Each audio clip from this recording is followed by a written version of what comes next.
Your business exists because you had the idea to start it. Everything begins in our minds. That's why your business results cannot outgrow your current level of thinking. Do you want to serve more clients, make more money, without working more or burning yourself out? Grow yourself first as a leader of your business, because that's who you are, a leader, even if you're the only person in your business right now. When you lead yourself first, the business results will always follow. My name is Maggie. I'm an international business and leadership coach, an expert in business mindset, strategy, and high performance. I created the Diamond Effect podcast to help you elevate your thinking, expand your perspective, and through it, grow your business without overwhelm. So let's get started.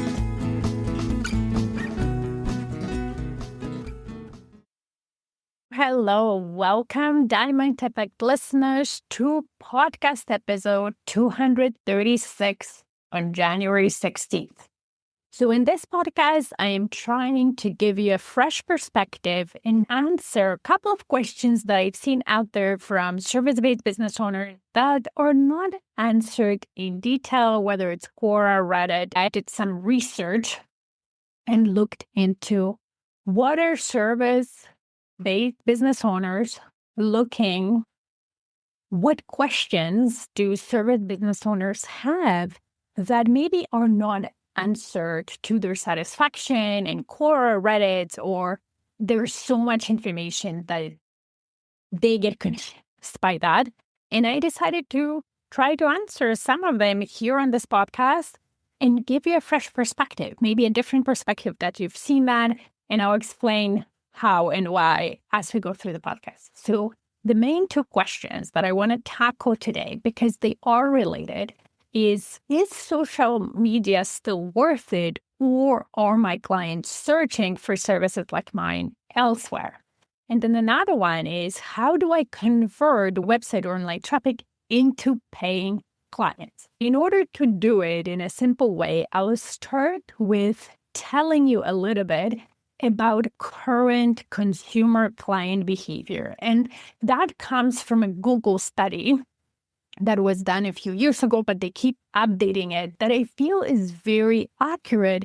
And if you think about Google, they have all the data, right? People go to Google, YouTube, maybe recently into AI, looking for answers, looking for providers, products that they are. So they have really in-depth insights into how we behave as customers. And then also, I always want to encourage you, look into yourself. How do you behave as a customer and a client? How do you look for services or products that you offer? Because you're definitely one archetype of those that can give you insight into your own clients. This is the summary of what Google study says. The shopping journey of our clients is not linear. It's not like they, have a trigger to buy something or impulse or whatever, a need to buy something, and they do one search, focus on one thing, and then buy, right? There is a big messy middle where they are researching, checking their options, consulting different things before they make a decision. So shopping journey is more of fluid, and there is a lot of streaming, scrolling, searching, researching in that journey. Definitely video content is playing bigger and bigger role in that research messy middle. So just FYI, if you're not making any video content yet, whether it's for your website, for your social media presence, or any other online presence you have, that's something you might want to consider. So video content is big for the clients in discovery. So when they're discovering their options, they're looking, video and visual content is great. Now, once they are decided on certain options, and now they want to confirm quality of what they're about to purchase or the service providers they're going to hire. Now they're going to go and do a Google search. In the last episode of Diamond Effect podcast, I talked about the importance of having a good Google profile that's really optimized, talking to your ideal clients, where you have current and good reviews, where you have your website attached, your contact information, and all those things. And that's important because when I look for services or products, especially if those services are local to me and they need to be local to me, I always check a Google profile of that service provider first before I even go to the website. Or if I discover them on social media or any other way through recommendation, maybe through Facebook groups and so on, I will still go and check their Google profile, especially if the recommendation is not from somewhere I trust, but somewhere I've seen online. So here is the steps that your client goes in order to decide. So the first is, of course, a trigger that makes them start searching. And I would say that for service businesses, it's more of a need and want that was created either by a pain point or by a request through somebody in their family and so on, rather than impulse purchase. I think impulse purchases are definitely more common in the product type businesses. I'm scrolling online, I'm looking at something great, or I'm window shopping online and I'm putting them in the cart. In services, I'm not saying it doesn't exist, but I would say it's a less prominent trigger for the customer to start their searching journey and actually hiring the service providers to help them. So there is a trigger, right? Whether it's a pain point, whether it's a desire, whether it's somebody like my kids often are triggers to my purchases, right? So somebody in their family, they start looking. And then there is this messy middle, and the messy middle consists of two parts. One is exploration. So starting to look at their options, and it's more expansive, meaning we usually look, of course, at multiple options. We're researching, exploring, we're scrolling, we're streaming, we're reading, maybe we're asking our friends, things like that. And once we've done that expansion, then we're starting to do evaluation. And evaluation is more narrowing our choices, right? If I have multiple choices, it's very hard to make a decision. Actually, studies show that anything past 5, I think, maximum choices confuses our brain, and then the brain doesn't want to make a decision. It's just too much information to process. When we have less choices, it's actually easier. But sometimes, depending on what we're looking, we might come up with way more than 5 choices. So then we start narrowing down to come to that one provider that we want to hire. And with the evaluation, now we are more doing Googling, right? So exploration is more expansive and it happens more on maybe social media, Facebook, or asking people, talking to people, reading. Whereas in evaluation, we're start doing search for specific providers that we came across in exploration, and now we're reading reviews, right? The consumers are reading reviews, checking the website, and determining which one is the best fit for my needs. So if you think about it, as a service provider, you want to be present for your client as much as possible in that messy middle journey. So when they're exploring, you want to be where they explore. And it will be different for different type of clients. And that's why it's so important in knowing your ideal client, right? Because if I really understand them and know their behavior, then I will know that maybe they are in Facebook groups asking around on Facebook and I need to be present.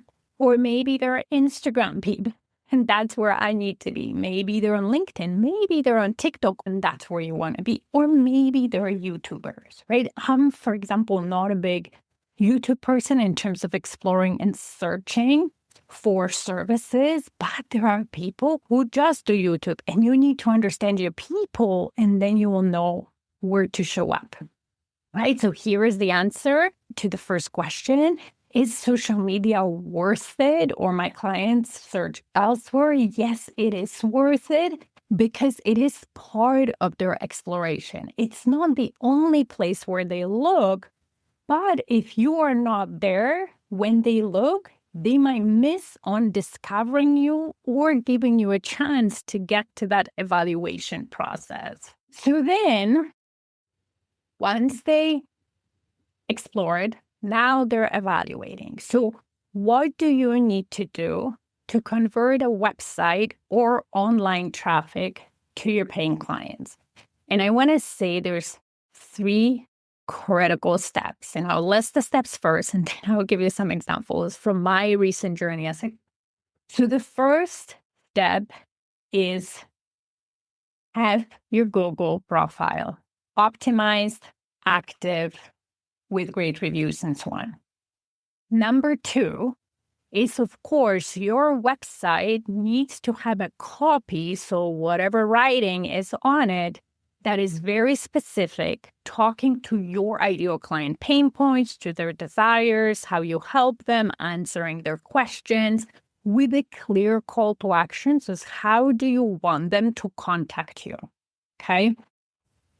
If the website is talking to everybody and nobody, if it doesn't answer some basic questions that they have, they will drop. They might not go and ask you, especially if they have multiple choices through the research. If they have less choices, and I was in that situation, they might reach out, but already their experience is not as great as it could be. And then the third step that I find is probably most missed, and it's critical in converting your online traffic to paying clients, is your process on what happens after your potential client takes the step you want them to take in your call to action on the website, and how do you respond to it, right? So if you have on the website, call us, fill in this form, or send us an email, whatever that is, what happens after that is critical. Now, all those 3 steps are critical, but I find that business owner miss or underperform in step 3. So let me give you a couple of examples. I've been looking for some drama classes for my son.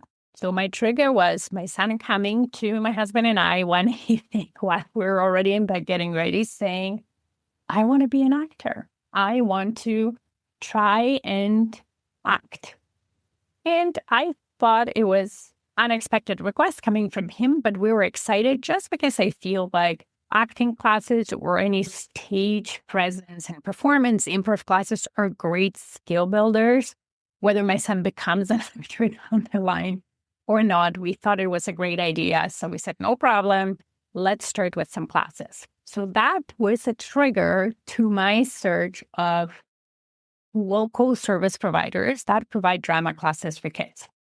And the way I started is, in this case, I actually went to a service provider where my son already took some drawing classes from them and were very happy with them, and looked there because I knew they had some drama classes.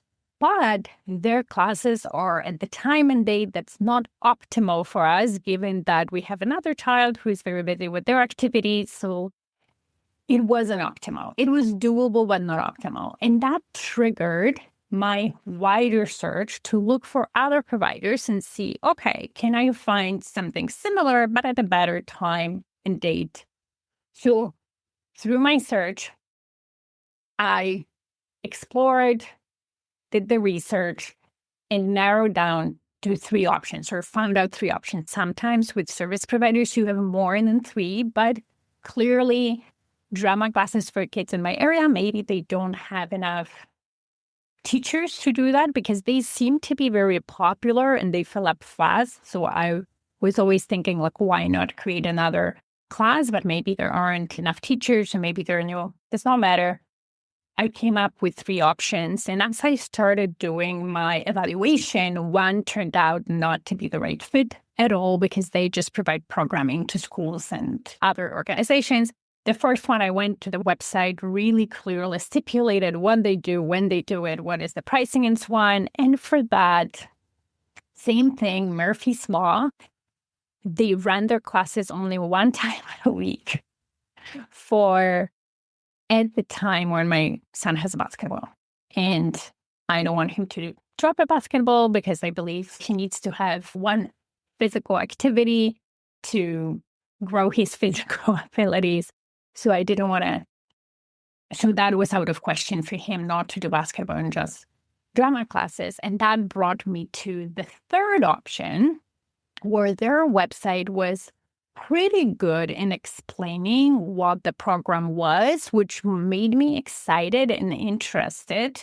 What they were missing was timing of the classes, which you would think is critical for this type of business because it's not like they're available all day long, 5 or 6 days a week, like maybe a spa would be, right? When there's, okay, we're open Monday to Saturday or Tuesday to Sunday, here are the hours, book an appointment. Classes are a specific time and date, not every day, not all day. So that's a critical information to have on their website, which they didn't also have the pricing, but that's, you can always ask that. So I reached out. I followed their call to action and send an email, because the action was either call us, send us an email. I sent an email. There was 3 days of no response, not even an automated response saying, hey, we received your email. Give us 24 to 48 hours to respond. Nothing. So as a consumer and customer, that does not give me a great feeling, especially if you're not replying within 24 hours, because then I wonder, okay, did my email get to the right person?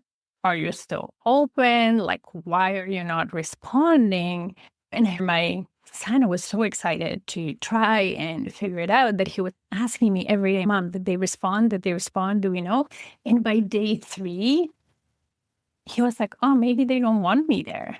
And that's the last feeling you want from your potential client, or they don't want me there, right? So within those 3 days before they responded, I actually called. So like I waited 48 hours, no answer, no automated email. I picked one of the phone numbers that was on the website, called and left a message. No answer.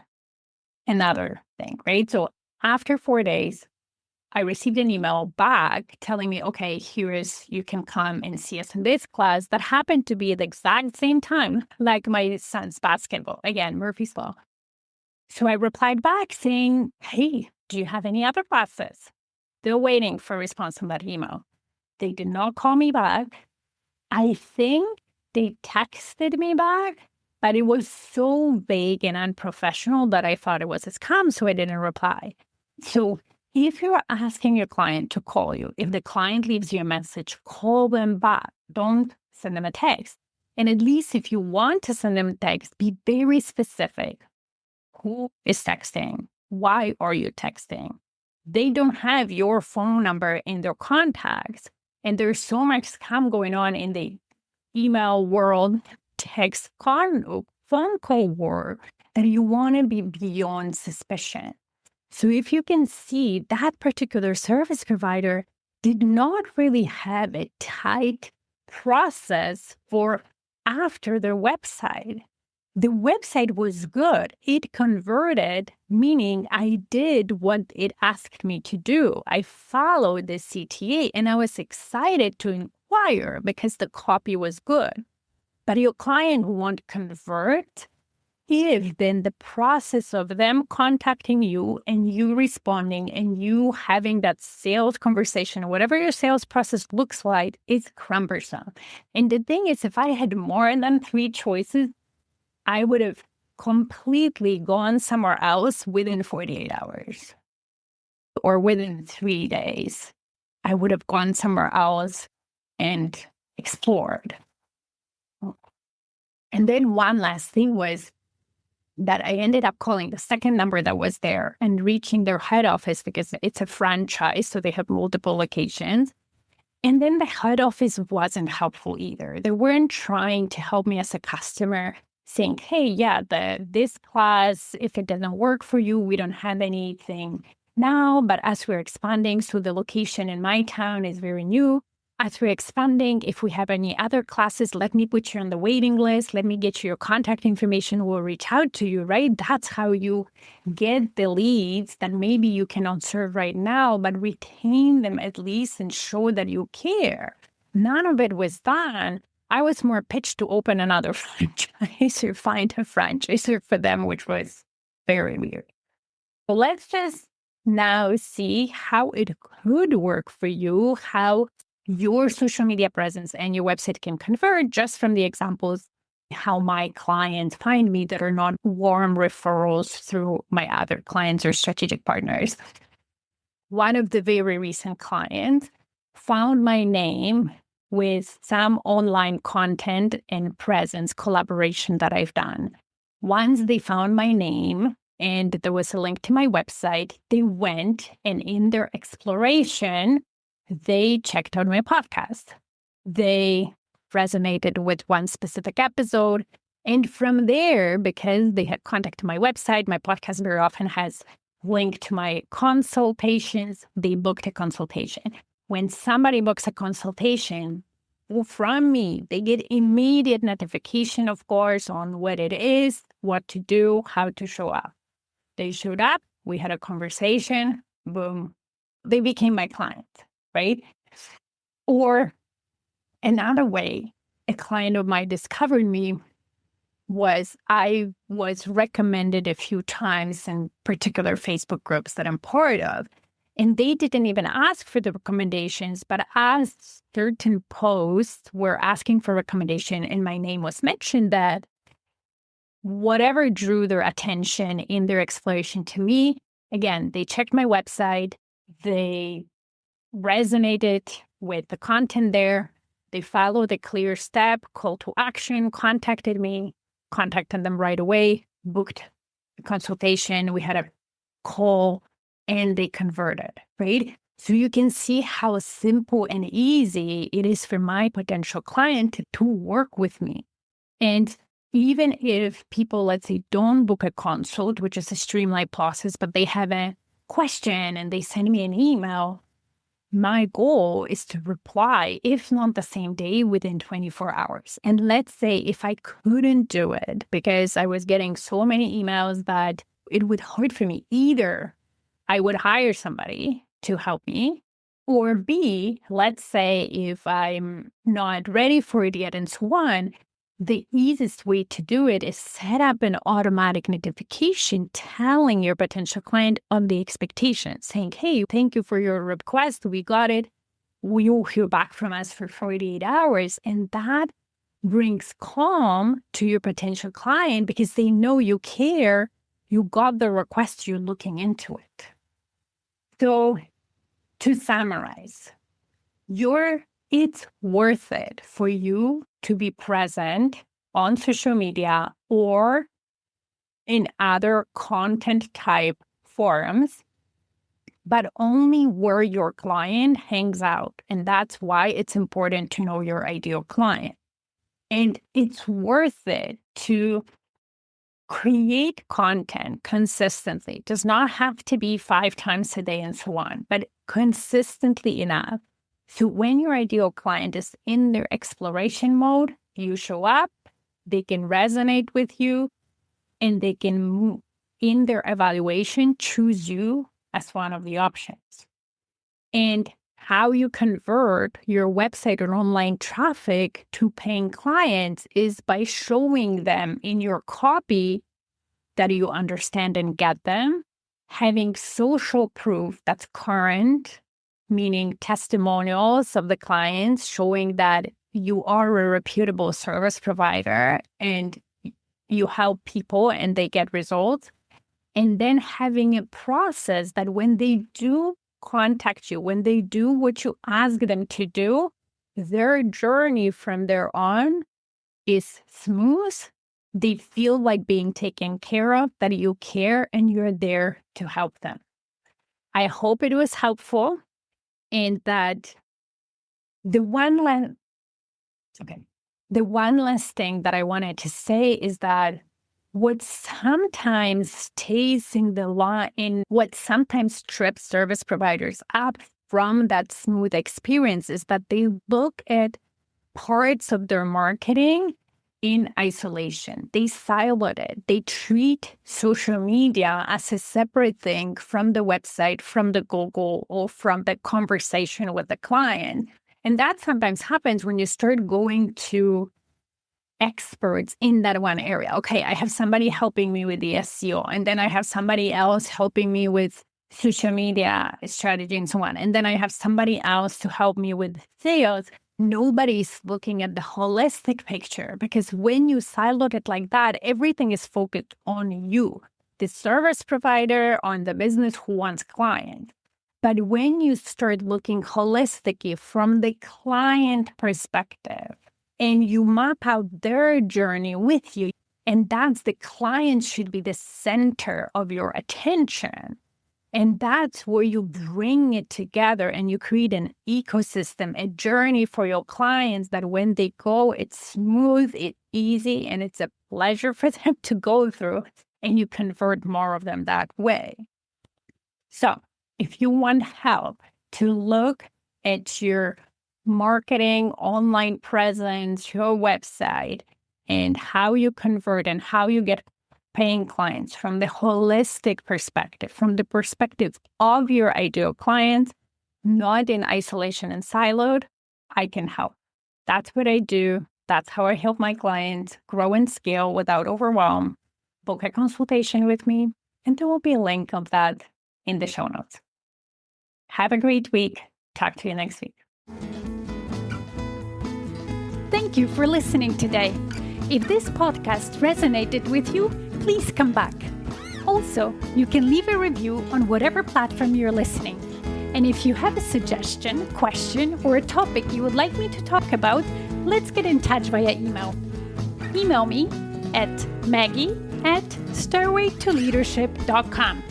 See you in the next episode.